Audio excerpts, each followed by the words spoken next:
Саламатсыздар, урматтуу окуучулар. Азыркы сабагыбыздын темасы тең салмак жана бурулуу моменти. Тең салмак деген бул күчтөрдүн бир чекитке таасир эткен күчтөрдүн суммасы эгер 0 болсо, ал чекитте тең салмак болот. Бул бир аз татаалдай сезилип кетти окшойт. Ачыктамасы, түшүндүрмөсү. Мына могу сүрөттү көргөндө жөнөкөй болуп калат да. Бул баягы Крыловдун тамсили бар го. Лебедь, щука и рак. Аккуу асманды көздөй, бул рак жээкти көздөй, щука болсо сууну көздөй тартат. Жыйынтыкта араба ордунан жылбайт, ошондо бул эмне болуп калды? Тең салмак болуп калды. Арабага таасир эткен күчтөрдүн суммасы 0го барабар. Бул биринчи шарты, тең салмактын биринчи шарты. Экинчи шарт бул бурулуу моменттин 0го барабар болушу. Бурулуу моменти, ал эмне? Бурулуу моментти кайра түшүндүрүш үчүн дагы сүрөт. Бул негизи англисчеде торк деп эле аталат. Торк, мына бурулуу моменти. Бир чекит бар. Ошол чекиттен канчалык алыс болсо, ошончолук бураш жеңил болот. Мисалы, эң жөнөкөй мисал, мына бураманы бураш үчүн кол менен бураш нереально. Ошон үчүн эмне кылабыз? Ачкыч менен бурабыз. Ачкыч менен бураганда мына алыстан, канчалык алыстан кармасак, ошончолук жеңил болот. Кийинки эң жакшы бир мисал бурулуу моментине мына могу сүрөт. Ойлонобуз, бул эмне деген сүрөт? Жана могу ким? Могу киши. Ойлонгула. Эстейбиз. Архимеддин сөзү бар го. Орусчасын айта берейин. Найдите мне точку опоры земли, я переверну землю дейт го. Демек, мына могул Архимед жердин мына мындай узун бир таякка коюп туруп, могул жерге чыгып туруп, могул жерден Архимед секирип коймок да. Могул жерден Архимед секиргенде жер тоголонуп кетмек. Эми бул таяк аябай узун болуш керек болчу, анан аябай бекем болуш керек болчу.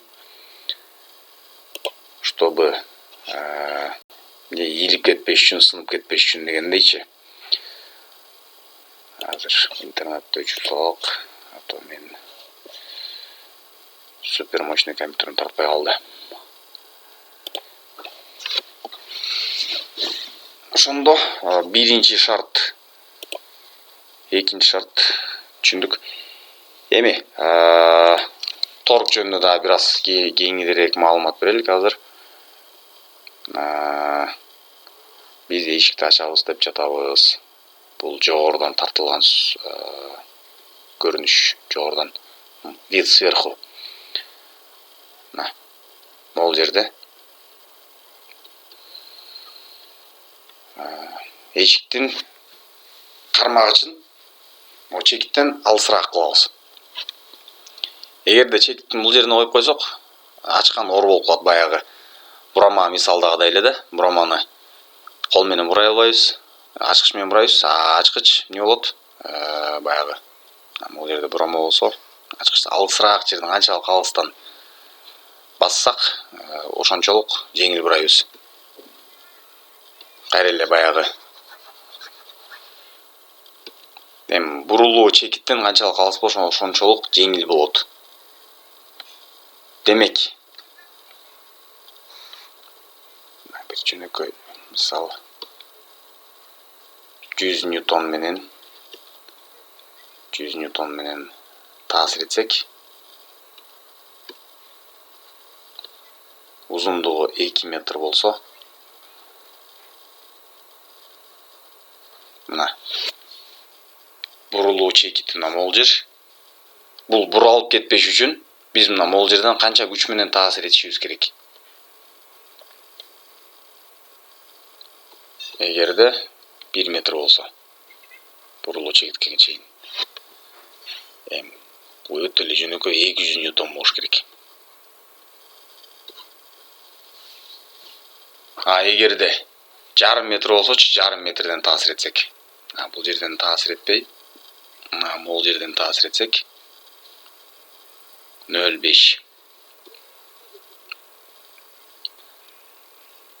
Бул деле кайра эле логика 400 ньютон.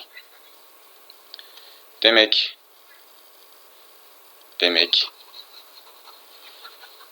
бир нерсе буралып жатса, ага таасир эткен күч гана эмес, жалгыз гана таасир эткен күч эмес, аралык дагы маанилүү тең салмак болуш үчүн. Мына биз мына могул эшикте тең салмак болуш үчүн өйдөнү көздөй 100 ньютон таасир этсе, бул жерден 200 ньютон таасир этиш керек. Бул жер 1 метр болду, 2 метр. Биринчи шарты, тең салмактын биринчи шарты, таасир эткен күчтөрдүн суммасы 0 болуш керек. Эгерде ал нерсе буралган нерсе болсо, демек бул жерде бурулуу моменттердин суммасы 0 барабар болуш керек. Бурулуу моменти бул формуласы күч аралык көбөйтүлгөн син тета. Эми син тетаны түшүнүрүп коелук. Кайра эле баягы эле эшик. Күч таасир этип жатат. Могу күчтүн багытын ар кандай өзгөртсөк,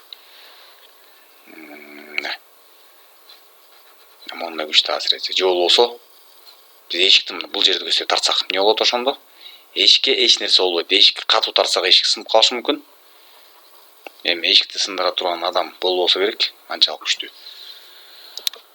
Демек, таасир эткен күч 90 градус болуш керек да.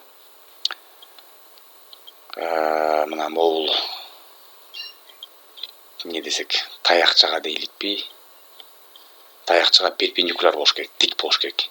Тик болгондо гана бурулуу таасири пайда болот. Таасири дегенде бурулат да.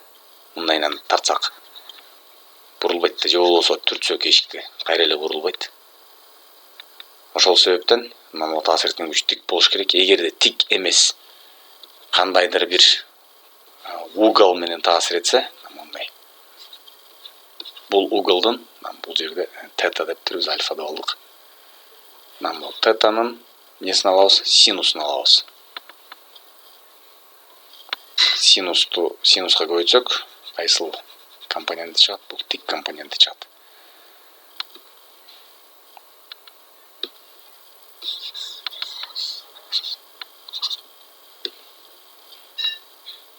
Эгерде мына могул чекитке кыйшак болуп калды. 5 ньютон күч таасир этсе, мына могул жердин угол 37 градус болсо, узундук 2 метр болсо, торк эмнеге барабар? 5 ньютон көбөйтүлгөн 2 метр көбөйтүлгөн синус 37. Синус 37 калькулятор менен табасыңар, 0,6. 0,6га көбөйткүлө 16 ньютон болот ошондо. 6 ньютон метр болду. 6 ньютон метр. Мына могу торк ушул жерге таасир эткен бурулуу моменти 6 ньютон болду. 6 ньютон, демек биз бул жерден 1 метр алыстыктан могул жерден 90 градус менен 6 ньютон менен таасир эткенде бирдей таасир болмок экен. Мына бул торк.